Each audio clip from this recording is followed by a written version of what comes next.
So the roles, and I can never remember all of these, but you had borers, cutters, and gummers. Gummers are definitely my favourite of all of the. What did Gummers do? I was hoping you wouldn't ask that.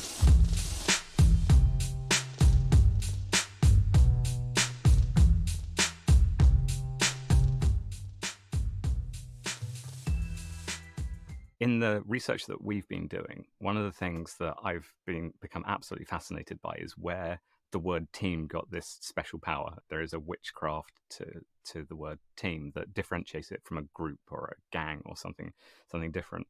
And so I started pulling that thread of where is it that this word has started to gain this particular significance in the literature and the research. And if you just go online, if you start scratching the surface, lots of people suggest that it was Frederick Winslow Taylor that started talking about teams. And I'm happy to report it wasn't him, or at least it wasn't him in the literature that he produced. So the first place that I went, so following the Google threads, was to go and reread the Scientific Principles of Scientific Management, F.W. Taylor's book. And he doesn't mention the word team once in the book. I think what has happened is people have started saying there is work that is done on the productivity of groups of people, and so F.W. Taylor is the person that started this He's thinking the about teams. productivity guy. And he absolutely brought a really significant improvement to productivity. But in his book, he talks about gangs, and these gangs of people were quite big. These were people working in iron foundries, factories that were often up to 80 people. And he was much more he was very, very focused on productivity. But one of the things that F.W. Taylor really focused on was breaking this down to the work of the individual. So he was, how do I maximize or optimize this work that an individual is doing? So after I realized that it really, this thing around teams specifically, the magic of the word, and it's not the magic of people being productive, but the magic of a word, that I needed to dig a little bit deeper, and I came across a lot of pointers towards research from the Tavistock Institute, which I then started pulling on. And this research, I think, outside of organizational psychology, isn't really very well known. It's not really something that I had ever come across. Lots of people might have heard of the Tavistock Institute and not really know what they do. But I mean, it'll be in contemporary media terms. It has a different association currently with gender identity and things, but it's the same organization, right? Originally. yeah, created around the time of the Second World War, primarily around health. So it was really physical health, but it moved into mental health. And so there were lots of these pointers pointing towards some of the luminaries from the Tavistock Institute talking about teams. So I started researching that more and more, really, to go and find out where does this word teams come from. But it really was in and around here. There is no, what I can't find is any aha moment where it becomes teams.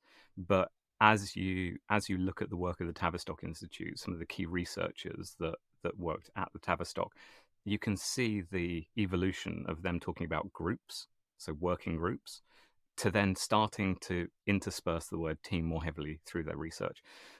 So that was really interesting. I wouldn't say that I've got completely to the bottom of it, but what it led me to was some absolutely incredible work that the Tavistock Institute did around the coal mining industry in Britain, to a point where I absolutely fell down that hole, because what I was seeing was probably a movement of the same significance as the Toyota production system was to lean and agile, but it was in Britain, actually in and around North Yorkshire in the 1950s. And to have that as a realization that there was this contemporaneous explosion of understanding of how to create high performance teams in this very different context was really interesting.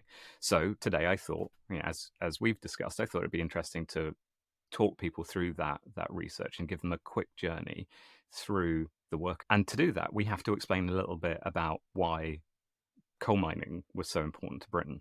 We're definitely in an era now where coal mining is such an anachronistic concept that it feels odd to be attaching something that's very contemporary and important to contemporary work, like teamwork, to something that feels like it's definitely history now.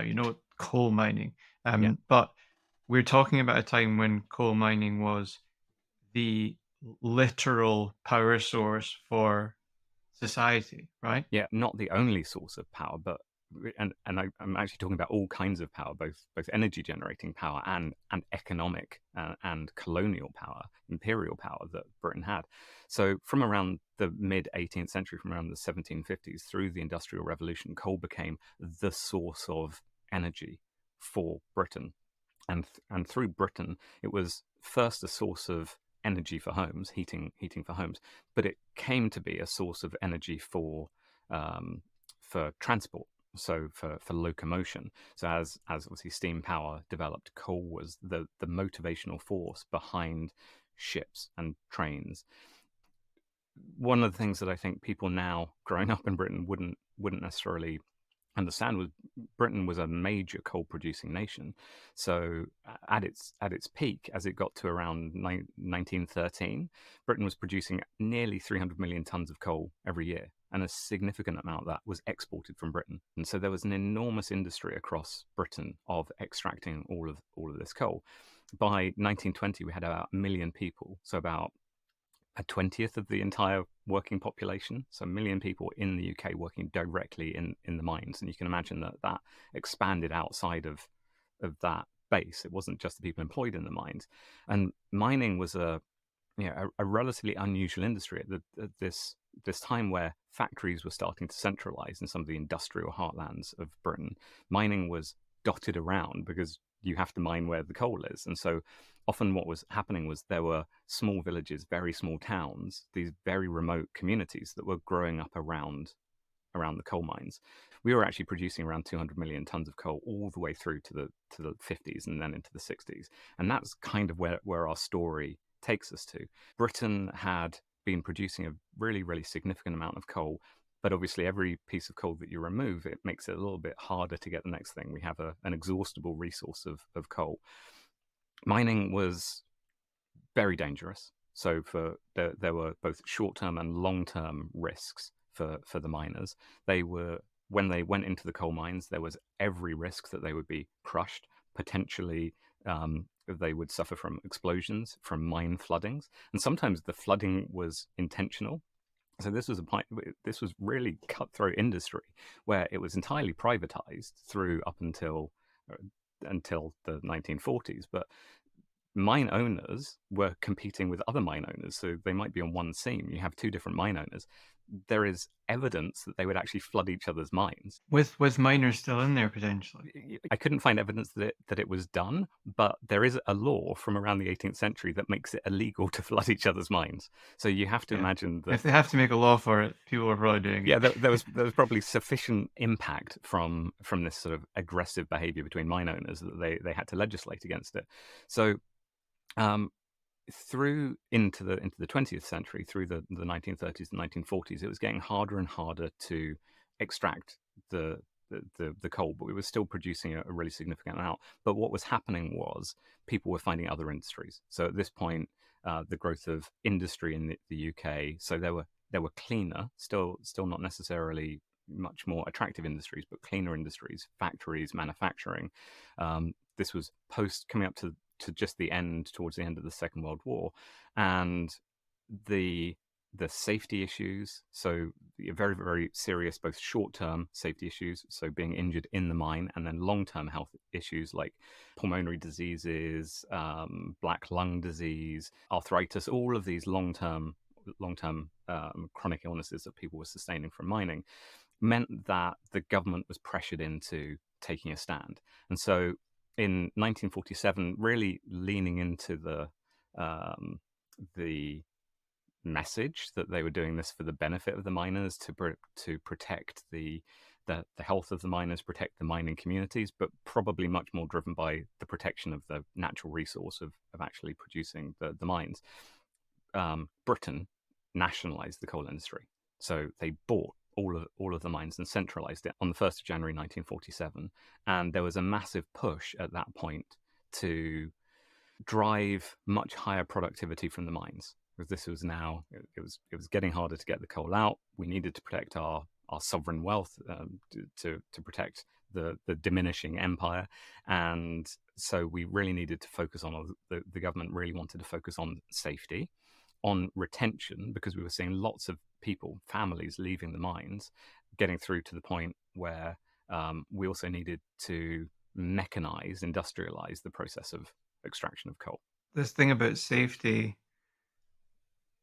there's a dual thing going on there, isn't there? Because that sounds very political, or sounds very politician speak to say, "Oh, we want to maximize safety, we want to improve safety, so we're introducing this thing." But like you say, there's an agenda around about protecting international influence and economic interests, and because it came along with this more industrialized approach that looked to increase productivity. The cynic in me would say it's all very nice talking about safety and the long-term health of the workers, but it was probably done for economic and sovereign power. The long-term health of the workers was convenient collateral for much bigger interests. Yeah, this leads directly into the work that that then the Tavistock Institute did. Was um, the National Coal Board effectively inherited uh, an industry that was in serious decline. And I think at this point it's probably important to understand a little bit of the work that was going into the act of extracting coal. These coal mining communities, generally, the people doing the work that was being done to extract the coal were almost these entrepreneurial teams. So inside these mining communities, you would have a pair of workers. There's a hewer, who was the main worker, and a marrow. And I'm told from some of my friends from up in Yorkshire that marrow is actually a dialectical term that just means mate. So effectively, it was a hewer and a mate. And they were typically at a very, very equivalent level in a hierarchy. So it was these two workers, and they could do every job that was needed to extract coal. Normally, the hewer would own the relationship, and they were paid on how much coal they'd extract. So it was that contract was owned by the hewer. The marrow, his mate, would, so it was only men working in the mines, effectively by law. So if I talk about men, it's because the entire working population of the mines at this point were all men. But the hewer would own the contract with the mine owner. They would deliver a certain amount of coal. They would get paid for the amount of coal. The hewer and his mate would be able to do any job that was required of them. They would look after the upkeep of their tools. They would go through the life cycles of extracting the coal. In British mines are quite different, certainly to US mines, that they have some particular physical characteristics. The coal seams can be anywhere from a couple of centimeters thick to maybe a maximum of about 3 or 4 meters, but typically 1.2 meters, so that's 3-ish feet, something like that, just over 3 feet. So these are very narrow. So they might be long, but they're very narrow. And so in British mines, they do something called room and pillar extraction. So they would effectively dig in and they would leave pillars of coal. So it's quite wasteful. Okay, so the pillar is the bit of coal. So they construct a room using the coal and they work around the pillar. They leave it structurally intact using that pillar and move on. Totally. That's my understanding. Leave a comment if Yeah, you've worked in a mine and know any yeah. better. But This is not a technical tutorial on mining. yeah, definitely don't follow our advice on mining. But yeah, my understanding is that as they were going through the seams, they would dig out the rooms and each of these pairs, and it was actually 3 people. So you would have the hewer, the mate, and effectively an apprentice, as we would think about it now, called a trammer. And the trammer's job was to literally push the buckets on trams, on tram lines, into and out of the coal, but they weren't specifically contributing. They were learning their trade, and they were doing the lowest value job, which was running the buckets in and out of the room and pillar system. These pairs, or triads of workers, were often familiarly related. They often had a family bond, a kinship bond. So because these were very small communities, it was often a man and his brother, his cousin, maybe somebody related by marriage, but they were very close bonds. These very tight bonds were actually quite interesting in dealing with friction that happened between the pair, because they had to have a long-term relationship. So any fallout, because they were sort of kinship related, if they had an argument, they had to solve it, because they were often, living and working in the same community, would see each other regularly. So these workers were very autonomous. There were managers in the mine, but the manager had no particular hierarchical role over them. They were really there. The supervisors were there to sign off the contracts, to take the coal, to check how much they'd done. They didn't have authority over the workers. The workers were almost like a small entrepreneurial band. They could figure out how to extract the coal from the mine. They would deliver it, and then they would get paid. And you learnt the job. You learnt everything to do with the job as you were doing it. What you're describing, the character of mining up until that point, and probably a little bit after it, was it's like an ecosystem where the mines are privately owned and they're essentially contracting out to skilled micro businesses, right? That Yeah, you've got your hewer who's got the contract, who's, if you're thinking of it in an entrepreneurial ecosystem perspective, that hewer has their reputation to protect as a reliable extractor of coal. They've got their Mara that they work with, who might well be their cousin or their brother or their a brother-in-law or something like this. Um, and it's in their interest to bring someone up in their little team. And it kind of reminds me of like fishing boats. yeah. Like someone's got a boat. In fishing, they own the boat. They've got their little crew, and they get the fish, and they've got a relationship with someone who they know is going to buy their catch.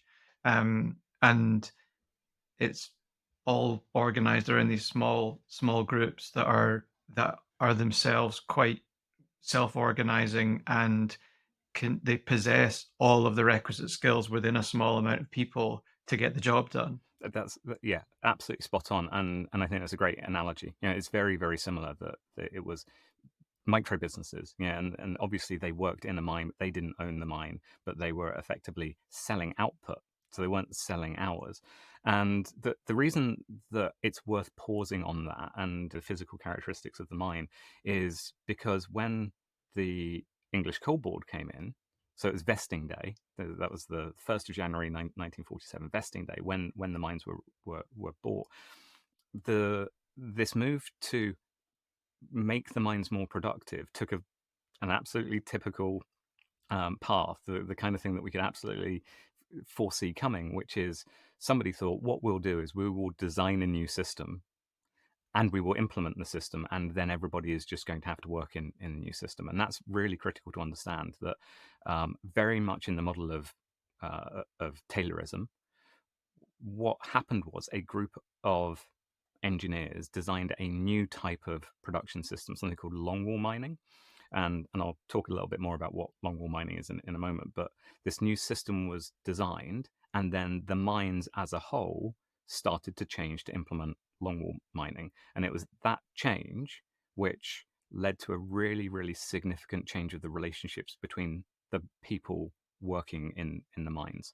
So just reflecting a little bit on the longwall mining. Obviously, I'm now total expert in all these different methods of mining, but because of the structure of the physical characteristics of the British coalface, what happened is we had to work what they called optimally long rather than optimally deep. So we couldn't push a shaft through. We actually would work across the length of the mine, and these coal faces, were anything up to. So we said they're quite narrow, as in they're only a couple of centimeters and up to maybe a meter wide, but they're quite long. They were anything up to about 150, 180 meters wide.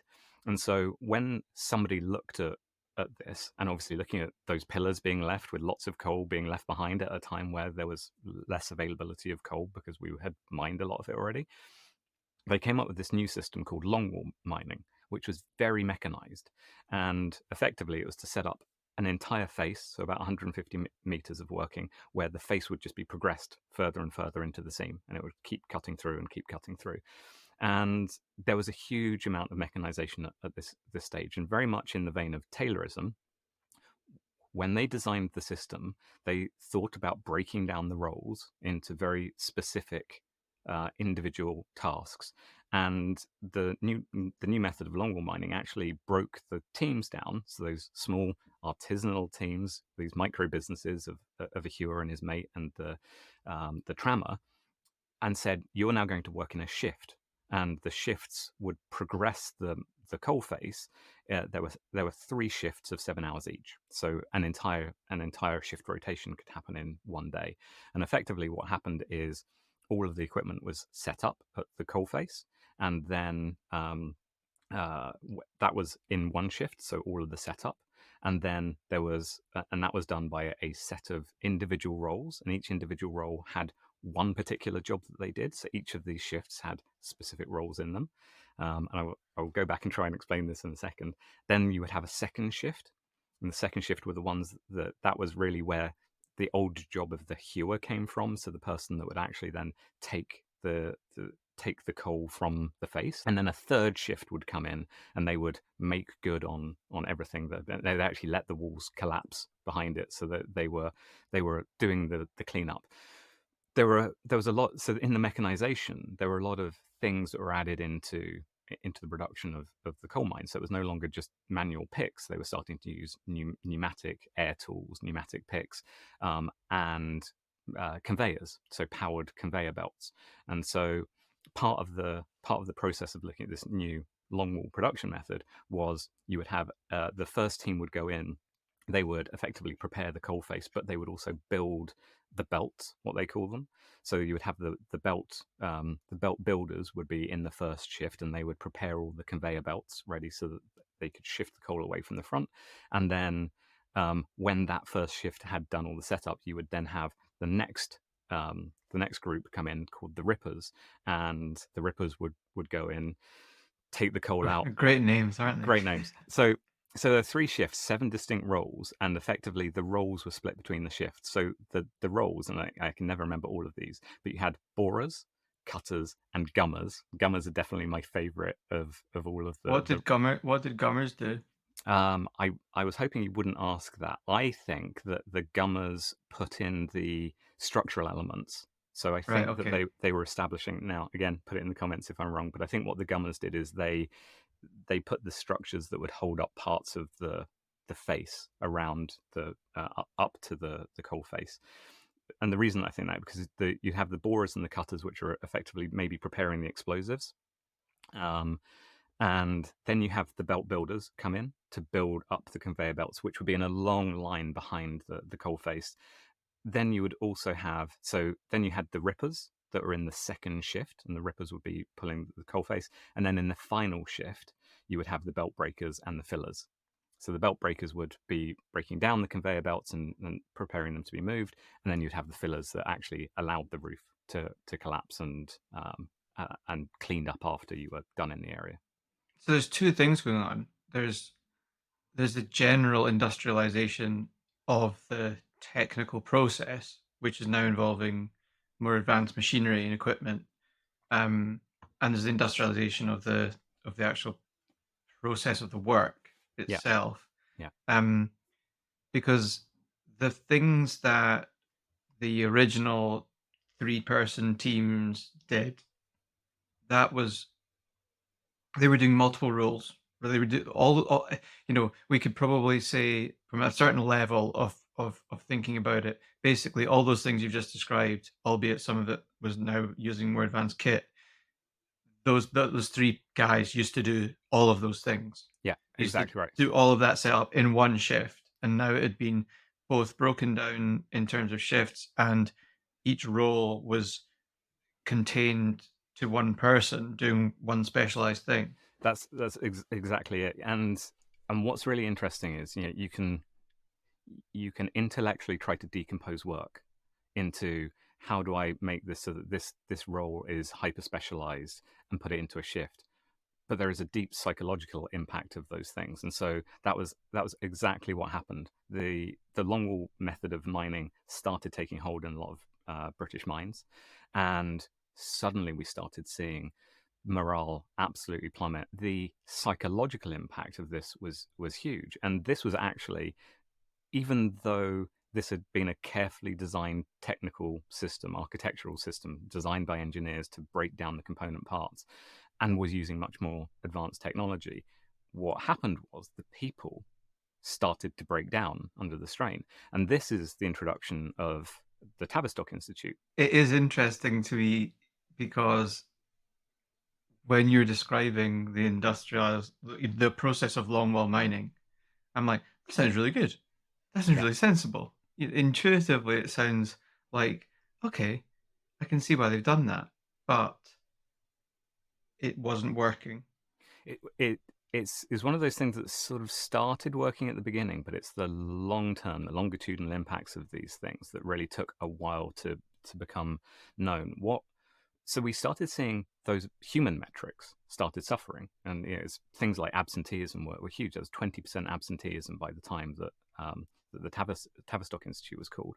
And what was happening? And this is why it was the Tavistock, because this was seen as, it was early days for mental health, but this was seen as a health crisis, because what happened is you were breaking those teams up. So where you'd had these small micro businesses, as you described them, we were breaking those teams up and saying, now you're part of these shifts were 10 to 20 people. So the first shift, and I think the first shift and the second shift were 10 people, the last shift was 20 people, I think. But it was either 10 or 20 people in a shift. So you were now taken from your small group of highly skilled laborers that could do any job that was required in the mine, and you were told now you're doing a particular job. And what and in retrospect we could see why this would be the case, but there started to be real hierarchical differences between the roles that you were doing. So gummers, the people that were out in the front that were sort of creating the structure to work within, were seen as the lowest stature of all of the workers. The rippers, the people taking out the mine, they were closest to the hewers before, the hewers and the marrers. They were still They're the extracting the fighter mine. pilots They were of the the rock coal stars. mine. Yeah, Yeah, yeah. they were the ones. And the other, a really significant part of this is you were no longer paid for the amount of coal that you extracted from the mine. You were paid for the job that you did. And the manager, the supervisor, was now in charge of you. So the manager had a hierarchical relationship with you. They were your boss, and they were known as stick men. They were seen as they didn't understand the work. They'd never done it before. They were just bureaucrats, and so there was a real pushback against this new hierarchical bureaucratic administrative role of the supervisors in the mine. And you started seeing some really vindictive behavior between the shifts as well. So because the shifts had different statures, one of the things that would happen is if quality suffered, a quality issue could be passed through those shifts. So if somebody didn't bore or cut or gum correctly, the next shift had to deal with it. And generally what would happen is that would fall all the way back to the last shift, who would then be held up because there were problems all the way through. So everything would pile up to the third shift. And interestingly, the first shift, the one with the belt builders and the gummers on it, would never see the third shift. They'd never overlap. And so they became scapegoated by the others. It's like, oh, can you believe what the gummers have done? So it was very, very easy to have this antagonistic relationship between the workers where blame for low quality started being passed around. Before, when you had a small team, we own everything. If there's a quality issue, it's ours.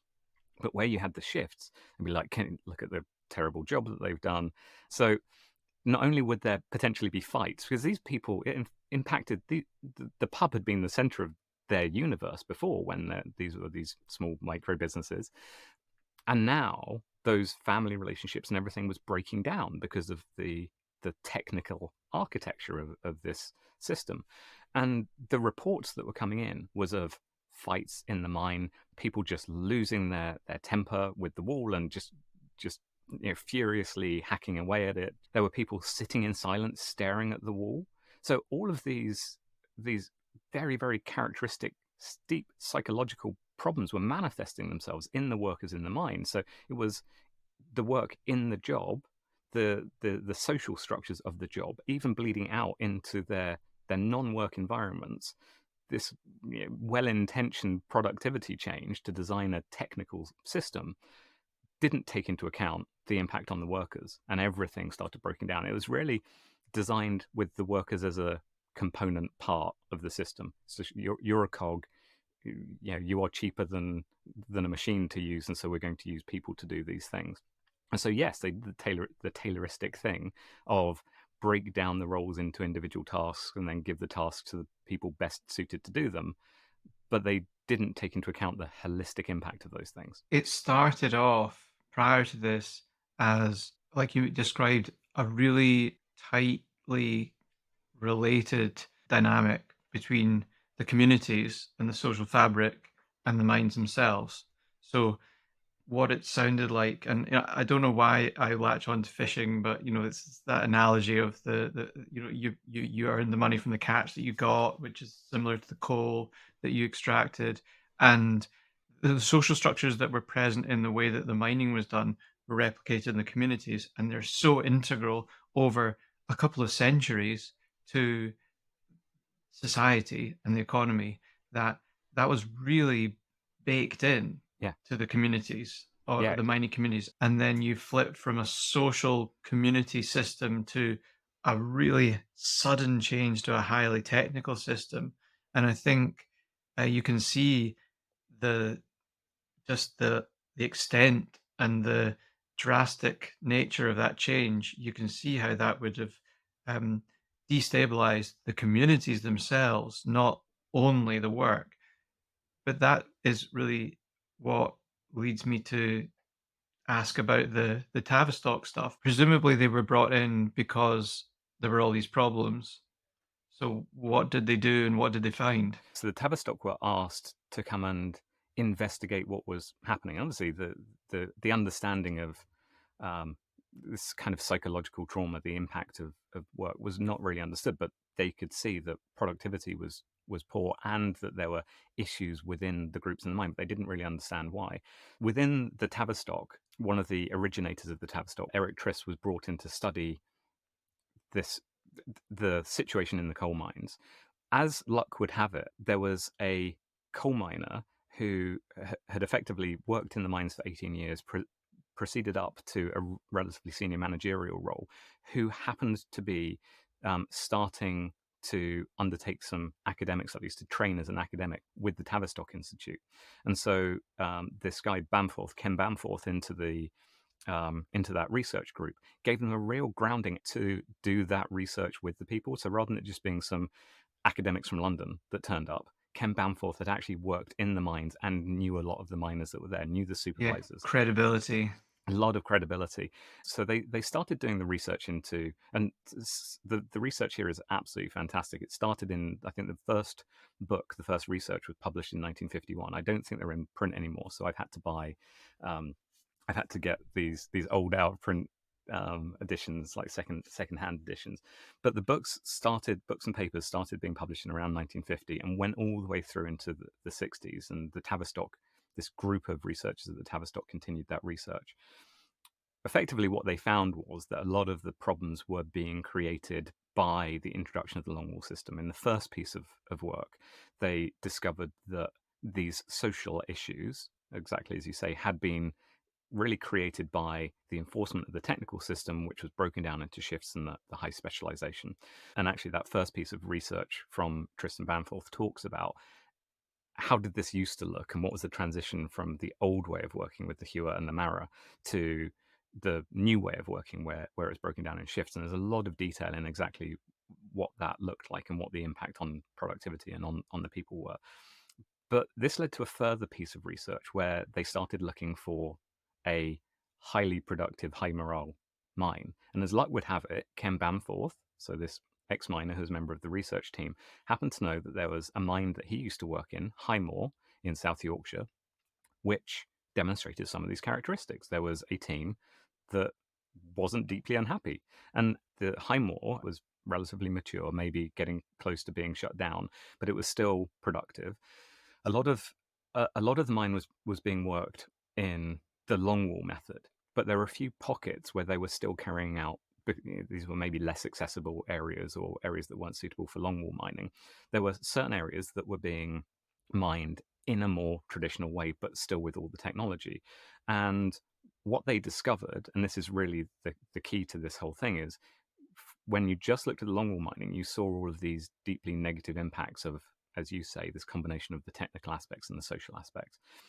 What Tristan Bamforth discovered is that there were teams that were able to work. They were larger teams than before. They weren't just a Hua and a Mara. They were what they called composite teams, which is a name that I really like, which are effectively not just two people working together in that sort of micro organization, but a team of people that were paid much more on output, much more traditionally. So where there were maybe up to 10 people that were taking ownership of the room and pillar, a larger group than before in that more traditional artisanal method. So they're using air drills, pneumatic drills, they were using some of the conveyors, they were using automation, but they had gone back to that method of working where everybody in the team was effectively trained to do every job.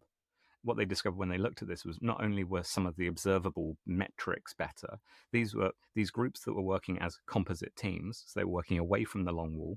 They were self-organizing. They were relatively autonomous. They were finding that these were among the best paid workers in the entire mine because they were producing more coal than the other workers, and they were sharing it equally among themselves. So they were distributing the spoils equally among them. And it wasn't just that there were these um, quantitative metrics on the productivity of these composite teams. There were also other things that effectively what they were seeing was that not only were the workers happier, but the work environment was better, that it was better maintained. And there was actually a quote. So when this was Eric Trist in his book. So this is from the Evolution of Socio-technical Systems. There's a quote directly from him when he's talking about observing these groups, and this is amazing observational work. These studies were conducted over years. Trist says cooperation between these task groups, composite groups, was everywhere in evidence. Personal commitment was obvious. Absenteeism was low. Accidents infrequent. Productivity was high. The contrast was large between the atmosphere and arrangements on these faces and those in the conventional areas of the pit, where the negative features characteristic of the industry were glaringly apparent. And this is so beautifully written and so beautifully studied. But effectively, what they were seeing was these workers were unified in their purpose. They were able to share tasks. They would focus their work if there was a particular impediment to the work that they were doing. So they would, if they were blocked by something specific, they would all stop the job that they were doing and go and work on it to remove the impediment. They could refocus efforts, so they could move people between roles to focus on particular tasks at different times. And then in the work area, they were seeing that the hygiene factors of the mining area were better. The tools were better kept. And there was also evidence as well when they were observing them that even though they didn't have to, that when they were taking lunch breaks, they would take care to improve the work environment. So even when they weren't being externally motivated to do something, somebody wasn't telling them, you have to clear up. So all of these characteristics of the work area were better. And this was a really big part of the Tavistock Institute findings. They effectively discovered that these composite teams bore almost all of the positive characteristics of the longwall mining. They were very, very productive. They were using modern technology. They were really addressing the issues that the longwall mining had originally been intended to do. But it was designed by the workers. There hadn't been any external influences saying this is exactly how you're going to work. They had decided that these slightly large groups of about 10 people, the use of modern technology could speed them up. And so they took responsibility for improving their own processes, which had a massively important impact on the health, the positivity, the productiveness of the workers inside that system.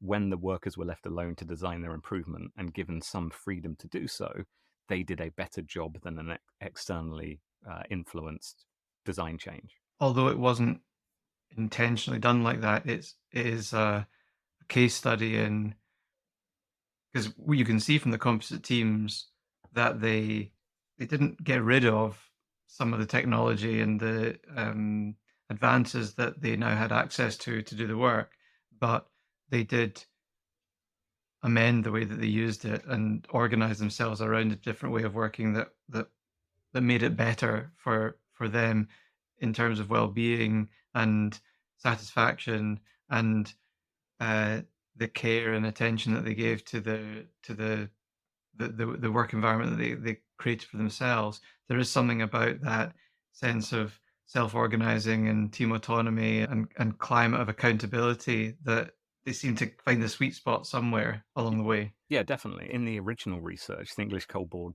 banned the Tavistock Institute from talking about these composite groups that they'd found because they were really worried that they didn't want people to turn their back on the Longwall mining that they had just spent so much money trying to implement. So they, in the first published research, in the early 50s, they actually squashed any mention of these composite teams. And it was only later in the work that was done by P.G. Herbst in the 60s and some later work by Trist that actually really talked about the importance of these composite teams.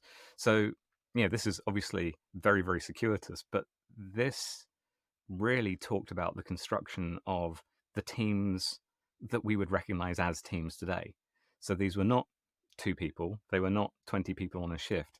These were teams of 5 to 9 people that had autonomy, that had authority over their own destiny, that could design their own processes, that shared in the outcomes. So they had a shared outcome to extract the coal, but the way that they were paid and distributed the wealth that came back from doing the work was much fairer than it had been when it was delivered onto them. And so, really, what happened from this work of the Tavistock Institute was something we've been skirting around for this entire episode, which was the creation of a philosophy or a school of thinking called socio-technical design, which is so appropriate today. And I think what is fascinating reading the work that Trist and then Herbst did later was just how much they emphasize the importance of people in that design system. And what I found really fascinating is it's almost exactly the philosophy that you see through the Toyota production system. That what is happening in Toyota at this time with Taiichi Ohno in Japan is very, very similar and very related, and almost diametrically opposed to what Taylorism was trying to do, which is break things down into atomic levels and optimize the individual thing. And if you want to take a critical view on it, dehumanizing the human components of the system, Yeah, which I think is what you can see in the Longwall system design when it was introduced to the miners. That clearly the miners themselves had been treated as simply component parts to a system, and their humanity, their lived working experience, the well-being that you need in order to fulfill the role effectively, none of that had really been very closely considered. yeah, And so no wonder they didn't take to it that well. And that's the socio bit of socio-technical design, right? It's the human element, and yeah. um, I think, like you say, there probably aren't many contemporary organizational contexts that you could come up with that really don't function around socio-technical systems at their core. Yeah, absolutely right. And so I've been so motivated by this. I've tried to reclaim and recapture that term because it's so appropriate. So now when I talk to people in the work that I do around the design of their systems, and you can see this now in very, very modern approaches. Um, so a lot of the work that people are doing in high tech systems design is now starting to reference things like the work of Melvin Conway and Conway's Law that talks about the fact that architectures mimic the communication structures in an organization. This is all related. And so actually, it's almost to an extent, we should be thinking in terms of socio-technical design whenever we are thinking about teams these days. At least try and identify if you use technology, and if you do, whether it's a kitchen or a mine or a fishing vessel or a startup that is trying to deliver an AI application, we need to think about what the role of technology is. The experience of the minds is that example of where, right, first of all, you design a system, the people are not using the system, they are the system. Yeah, And at the same time, you have to treat them as humans within the system, which is why socio-technical design is such a powerful term. Because yes, you can get it wrong by kind of going, I've got this system, and yeah, of course, there are subsystems within a system that human people will will use yeah, and will implement, so they are using the system, but at the same time they are also part of a system itself. They create the system, they embody it, that they're human elements of it. They're not technical components. And most importantly, the reality is, as the mining demonstrated, there probably is a beneficial outcome to introducing ad- advances in new technology and innovation into what was an old fashioned artisanal system, but you need to do it in a way that's iterative, that involves the the socio part of the socio-technical system in understanding how it's going to use it. Yeah, you're absolutely right. And there's a wonderful quote which I'm still looking for because I read it and didn't take down exactly where the reference was. There's a quote from Trist where he's talking specifically about socio-technical design, and the advice that he gives is you shouldn't try and design the system. You should try and design the the environment and the culture that enables the workers to design an emergent system themselves. And that is really the job that you should be doing. And actually, on that note, and really just to wrap up the episode, there were when Chris was writing, he wrote down a number of things that he really sees as being the design characteristics of a good socio-technical system. And so I thought I would just finish with this very short list of points because I think it's great to reflect on. What Trist says when he talks about the emergence of this new paradigm of work, the work system, that is all of the activities which make up the whole, is the basic unit to be designed for, not all of the different jobs that it is possible to break down the whole into. So saying the first thing is think about how all of the activities work together. Don't try and break each activity down into an atomic part. He follows that up with the work group, not the individual performing a single role, is central to design of the work. So don't try and design around a specific individual. They're not a cog in a machine. It is how are the humans as a team working inside the system. Internal regulation by the members of the group themselves rather than external supervisors was not only possible but preferable. So try and allow the team autonomy for themselves. The group should be designed to have a redundancy of functions. In other words, members of the group should be trained and encouraged to perform different roles to increase the capability of the group to respond to different challenges. So the more that you train people, the more flexible that group is. Discretionary parts of roles should be valued, not just the prescribed parts. Taking a lunch break to clean the tools or the work area, they are valuable. They are additional adjacent things to be done. The additional work should be treated as complementary to the machine rather than as part of it. So the all of those discretionary parts, that's all part of your big system. And finally, the system should encourage the worker and the organization to embrace variety rather than preferring over specialization. So I think he's left us, and it's a really nice place to bring this episode to a close, that he's left us with some guidance of how we might go about thinking about our own system design and how we might allow teams to design their own systems rather than designing it for them. And I can think of so many examples where you see industries and disciplines becoming subspecialized and subspecialized to the extent that an individual operator knows a huge amount about something incredibly narrow, but they don't necessarily have the fluency or the understanding of how it connects. And it kind of goes back to feels like a rudimentary example when you're talking about maybe like medicine, because medicine's a really good example of an area where as the complexity of understanding evolves, our understanding of disease evolves, clinical operators and research medical researchers, for example, become more subspecialized, like the shifts in the mine, but the first bit doesn't talk to the second bit. So Yeah. the when you get confronted with a real problem, sometimes they don't have the ability to connect with each other because they don't have enough of that overlap and complementary understanding between their roles, that actually their narrow specialism becomes less useful. Yeah. So much to take away from that, and those lessons he lists are like, you're like, yep, yep, yep, yep.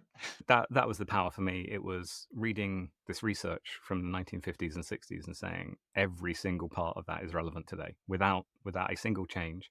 And so many people are designing these same types of answers from scratch, but they happen to have existed since the 50s and 60s. It's interesting that you, even in that deep dive, you saw a slight little evolution of the use of words, and the word team by the end was something that was being used commonly, and at the start, in the earlier work, was not really seen as a distinctive Yeah, term. it definitely progressed over the sort of 10 years or so of the Tavistock looking at this particular area. It went from being group to team.